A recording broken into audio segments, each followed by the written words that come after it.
frequentemente aconselhamos vocês a planejar para o futuro. Incentivamos vocês a buscar educação e treinamento profissional como preparação para a vida nos próximos anos. Incentivamos vocês a construir uma base para o casamento e a família e a colocar esses planos em prática. Alertamos vocês a pensarem nas possíveis consequências futuras ao tomar decisões sobre o que fazem hoje, por exemplo, o que publicam na internet. Tudo isso expressa um caminho sábio e prudente na vida, e no que digo esta noite não minimizo de forma alguma a importância de pensar e planejar com antecedência. É a soma de muitos dias bem vividos que resulta em uma vida plena e em uma pessoa santa. E por isso gostaria de falar com vocês sobre viver bem dia após dia. Em Lucas está registrado que um discípulo pediu a Jesus: Senhor, ensina-nos a orar, como João ensinou a seus discípulos.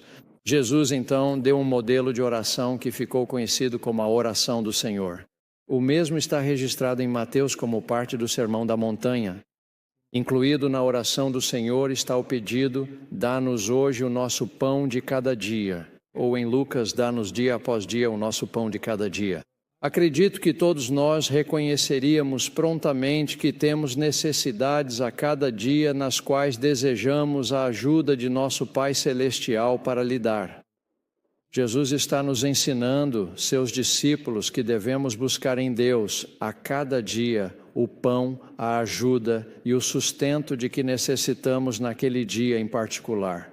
Isso está de acordo com o conselho de orar sempre e não desfalecer, que não deveis fazer nada para o Senhor sem, em primeiro lugar, orar ao Pai em nome de Cristo, para que Ele consagre tua ação para ti, para que tua ação seja para o bem-estar de tua alma.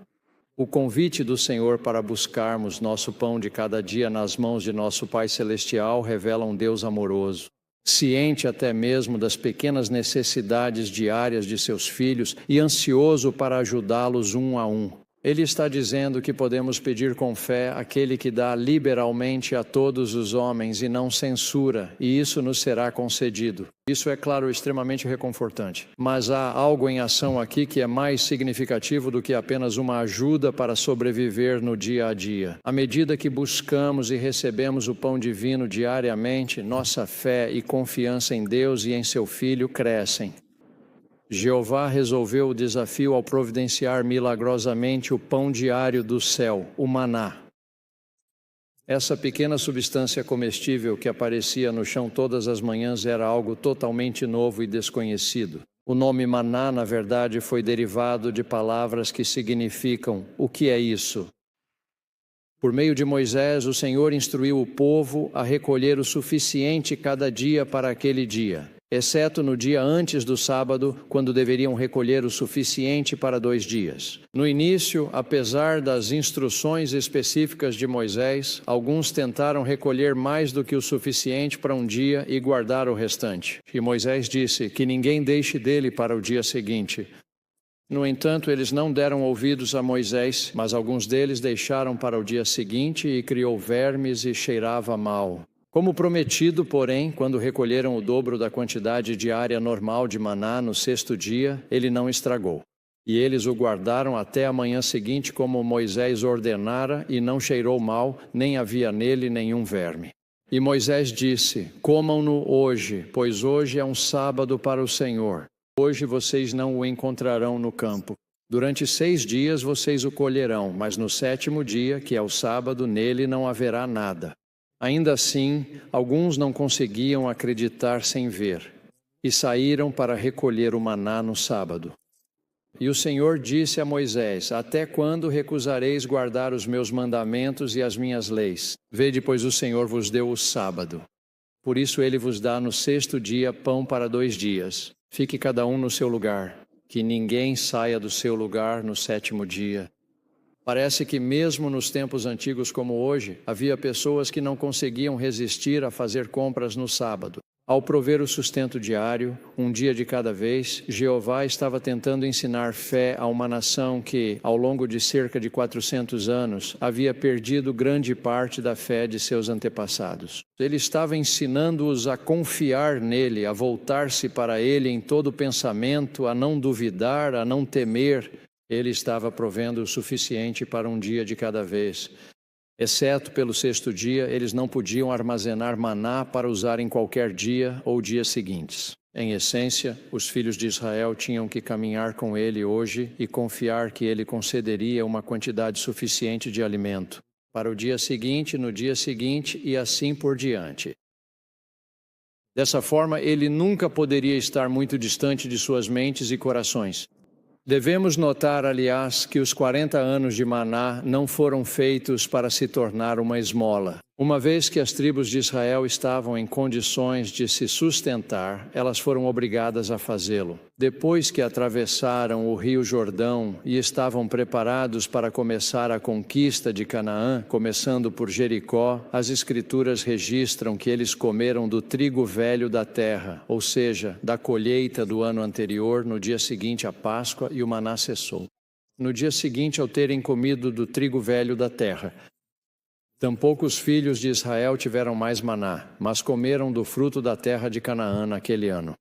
Da mesma forma, ao suplicarmos a Deus pelo nosso pão de cada dia, por ajuda, no momento em que nós mesmos não podemos prover, ainda assim devemos ser ativos em fazer e prover aquilo que está ao nosso alcance. Algum tempo antes de eu ser chamado como autoridade geral, enfrentei um desafio econômico pessoal que persistiu por vários anos. Isso não aconteceu como consequência de qualquer erro ou má vontade de alguém. Foi apenas uma daquelas coisas que às vezes surgem em nossas vidas. A gravidade e a urgência desse problema variavam, mas ele nunca desapareceu completamente. Em certos momentos, esse desafio ameaçou o bem-estar da minha família e o meu, e pensei que poderíamos estar diante de uma ruína financeira. Orei por alguma intervenção milagrosa que nos livrasse. Embora eu tenha feito essa oração muitas vezes, com grande sinceridade e profundo desejo, a resposta no final foi não. Por fim, aprendi a orar como o Salvador fez. Todavia, não seja feita a minha vontade, mas a tua. Busquei a ajuda do Senhor a cada pequeno passo no caminho até a resolução final. Houve momentos em que eu já havia esgotado todos os meus recursos quando não tinha para onde ou para quem recorrer. Naquele momento, quando simplesmente não havia mais ninguém a quem eu pudesse recorrer para ajudar a enfrentar a urgência diante de mim. Sem outra alternativa, mais de uma vez, prostrei-me diante de meu Pai Celestial, suplicando em lágrimas por sua ajuda, e Ele realmente ajudou. Às vezes não era nada além de uma sensação de paz, um sentimento de certeza de que as coisas dariam certo. Eu talvez não visse como ou qual seria o caminho, mas Ele me fez saber que direta ou indiretamente abriria um caminho. As circunstâncias podiam mudar. Uma ideia nova e útil podia surgir, alguma renda inesperada ou outro recurso. Podia aparecer exatamente no momento certo. De alguma forma, havia uma solução. Embora eu tenha sofrido naquela época, ao olhar para trás agora, sou grato por não ter havido uma solução rápida para o meu problema. O fato de eu ter sido forçado a recorrer a Deus em busca de ajuda quase diariamente ao longo de vários anos me ensinou de verdade como orar e obter respostas às orações. E me ensinou de uma forma muito prática a ter fé em Deus. Passei a conhecer meu Salvador e meu Pai Celestial de uma maneira e em um grau que talvez não teria acontecido de outra forma, ou que talvez teria levado muito mais tempo para alcançar. Aprendi que o pão de cada dia é uma dádiva preciosa. Aprendi que o maná de hoje pode ser tão real quanto o maná físico da história bíblica. Aprendi a confiar no Senhor de todo o meu coração. Aprendi a caminhar com Ele dia após dia. Pedir a Deus pelo nosso pão de cada dia em vez do pão semanal, mensal ou anual. Para lidar com algo muito grande, talvez precisemos trabalhar nisso em pequenas porções diárias. Às vezes, tudo o que conseguimos suportar é um dia, ou até mesmo apenas parte de um dia de cada vez. Deixe-me dar um exemplo não bíblico. Um livro que li recentemente, intitulado Lone Survivor, relata a trágica história de uma equipe de 4 homens dos Navy SEALs dos INOR em uma missão secreta em um setor remoto do Afeganistão há 5 anos. Quando foram descobertos inadvertidamente por 2 pastores, um homem e um menino, esses militares da Marinha especialmente treinados tiveram uma escolha. Ou matavam os 2 ou os deixavam ir, sabendo que, se os deixassem viver, eles revelariam a localização da equipe e seriam atacados imediatamente por forças da Al-Qaeda e do Talibã. Mesmo assim, eles deixaram os pastores inocentes irem embora.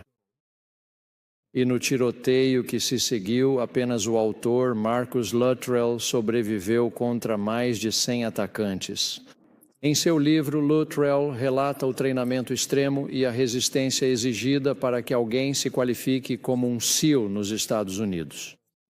No grupo de treinamento de Luttrell, por exemplo, dos 164 homens que começaram, apenas 36 conseguiram concluir o curso. Eles suportaram semanas de esforço físico quase constante, dentro e fora da água fria do oceano, nadando, remando e carregando botes infláveis, correndo na areia, fazendo centenas de flexões por dia, carregando troncos por percursos de obstáculos, etc. Eles estavam em um estado de exaustão quase perpétuo. Fiquei impressionado com algo, disse um oficial superior ao grupo quando eles começaram a fase final e mais exigente do treinamento. Primeiramente, não quero que vocês cedam à pressão do momento. Sempre que estiverem sentindo muita dor, apenas aguentem firme. Depois, se ainda estiverem se sentindo mal, pensem muito bem antes de decidir desistir. Não deixem seus pensamentos fugirem do controle. Não comecem a planejar desistir porque estão preocupados com o futuro e com o quanto conseguem aguentar. Não olhe para a dor que está por vir. O Espírito pode nos guiar sobre quando olhar para frente e quando devemos apenas lidar com este dia, com este momento. Se pedirmos, o Senhor nos fará saber, por meio do Espírito Santo, quando pode ser apropriado aplicarmos isso em nossas vidas. O mandamento que Ele deu aos seus antigos apóstolos. Portanto, não vos preocupeis com o dia de amanhã, pois o amanhã cuidará de si mesmo, basta a cada dia o seu próprio mal. Sugeri que pedir e receber o pão diário das mãos de Deus desempenha um papel vital no aprendizado de confiar em Deus e em suportar os desafios da vida. Também precisamos de uma porção diária do pão divino para nos tornarmos o que devemos ser. Arrepender-se, melhorar e, eventualmente, alcançar a medida da estatura da plenitude de Cristo, como Paulo expressou, é um processo passo a passo. Incorporar novos e saudáveis hábitos ao nosso caráter, ou superar maus hábitos ou vícios, na maioria das vezes, exige um esforço. Hoje seguido de outro amanhã e depois mais um. Talvez por muitos dias, até mesmo meses e anos, até que a vitória seja alcançada. Mas podemos conseguir porque podemos recorrer a Deus pelo nosso pão diário, pela ajuda de que precisamos a cada dia. Ao refletirmos sobre o valor de decidir fazer melhor, vamos nos determinar a nos disciplinar, a selecionar cuidadosamente as resoluções que fazemos, a considerar o propósito de tomá-las e, por fim, a assumir compromissos para cumpri-las. E não deixar que nenhum obstáculo nos impeça. Vamos nos lembrar, no início de cada dia, de que podemos manter uma resolução apenas por aquele dia. Ao fazermos isso, vai ficando cada vez mais fácil, até que se torne um hábito. Há pouco mais de um ano, o elder David A. Bednar falou sobre a importância da consistência em práticas diárias simples, como a oração em família, o estudo das Escrituras e as noites familiares, como sendo cruciais para construir famílias bem-sucedidas. O esforço consistente em pequenos passos diários aparentemente simples é um princípio fundamental para alcançar qualquer grande realização, incluindo o progresso no caminho do discipulado. Como uma lição objetiva, o elder Bednar comparou os atos diários a pinceladas individuais em uma pintura que juntas, ao longo do tempo, produzem uma obra de arte. Ele disse: "No meu escritório há uma bela pintura de um campo de trigo. A pintura é uma vasta coleção de pinceladas individuais, nenhuma das quais, isoladamente, é muito interessante ou impressionante. Na verdade, se você ficar perto da tela, tudo o que vê é um amontoado de traços aparentemente desconexos e pouco atraentes de tinta amarela, dourada e marrom. No entanto, à medida que você se afasta gradualmente da tela, todas as pinceladas individuais se unem e produzem uma magnífica paisagem de um campo de trigo. Assim como os traços de tinta amarela, dourada e marrom se complementam e produzem uma obra-prima impressionante, ele disse: nossa constância em fazer coisas aparentemente pequenas pode levar a resultados espirituais significativos. Portanto, não vos canseis de fazer o bem, pois estáis lançando o alicerce de uma grande obra, e de pequenas coisas procede aquilo que é grandioso. O presidente Ezra Taft Benson, ao falar sobre arrependimento, deu este conselho: devemos ter cuidado ao buscarmos nos tornar cada vez mais semelhantes a Cristo, para não ficarmos desanimados e perdermos a esperança. As Escrituras registram relatos notáveis de homens cujas vidas mudaram dramaticamente em um instante, por assim dizer. Alma, o jovem, Paulo no caminho para Damasco, Enos orando até altas horas da noite, o rei Lamone, exemplos impressionantes do poder de mudar. Até mesmo aqueles mergulhados no pecado dão confiança de que a expiação pode alcançar até mesmo os que estão mais profundamente em desespero. Mas devemos ser cautelosos ao discutir esses exemplos notáveis. Embora sejam reais e poderosos, eles são mais exceção do que regra. Para cada Paulo, para cada Enos, para cada rei Lamone, há centenas e milhares de pessoas que encontram o processo de arrependimento muito mais sutil, muito mais imperceptível. Não devemos perder a esperança. A esperança é uma âncora para as almas dos homens. Satanás gostaria que lançássemos fora essa âncora. Dessa forma, ele pode trazer desânimo e rendição, mas não devemos perder a esperança. O Senhor se agrada de todo o esforço, até mesmo dos pequenos, diários, em que nos esforçamos para ser mais parecidos com Ele. O Senhor se agrada de todo o esforço, até mesmo dos pequenos, diários, em que nos esforçamos para ser mais parecidos com Ele. Agora lembre-se de que não devemos apenas olhar para dentro de nós mesmos quando buscamos uma medida diária do pão divino. Se quisermos nos tornar mais parecidos com o Mestre, o presidente Thomas S. Monson vive esse princípio melhor do que qualquer pessoa que eu conheço. Um dos que o presidente Monson procurou ajudar foi Harold Gallagher. Sua esposa e filhos eram ativos na igreja, mas Harold não. Sua filha Sharon havia pedido ao bispo Monson que fizesse algo para trazer seu pai de volta à atividade. Como bispo, ele sentiu-se inspirado certo dia a visitar Harold. Era um dia quente de verão quando ele bateu na porta de tela de Harold. O bispo pôde ver Harold sentado em sua cadeira, fumando um cigarro e lendo o jornal. "Quem é?" Harold perguntou de forma carrancuda, sem levantar os olhos. "Seu bispo", respondeu Tom. "Vim para conhecê-lo e incentivá-lo a comparecer com sua família às nossas reuniões." "Não, estou muito ocupado", veio a resposta desdenhosa. Tom agradeceu por ouvi-lo e saiu da porta. A família se mudou sem que Harold jamais tivesse frequentado os cultos. Anos depois, um irmão, Gallagher, ligou para o escritório do Elder Thomas S. Monson e pediu para marcar uma reunião com ele. "Pergunte se o nome dele é Harold G. Gallagher", disse o Elder Monson à sua secretária, "e se ele morava na 55 Visig Place e tinha uma filha chamada Sharon." Quando a secretária fez isso, Harold ficou surpreso que o Elder Monson se lembrasse de tais detalhes. Quando os dois se encontraram algum tempo depois, eles se abraçaram. Harold disse: "Vim pedir desculpas por não ter saído da minha cadeira e deixado você entrar naquele dia de verão há tantos anos." O Elder Monson perguntou se ele estava ativo na igreja. Com um sorriso irônico, Harold respondeu: "Agora sou o segundo conselheiro no bispado da minha ala." Seu convite para eu ir à igreja e minha resposta negativa me assombraram tanto que decidi fazer algo a respeito. Pensar em nosso pão de cada dia nos mantém atentos aos detalhes de nossas vidas.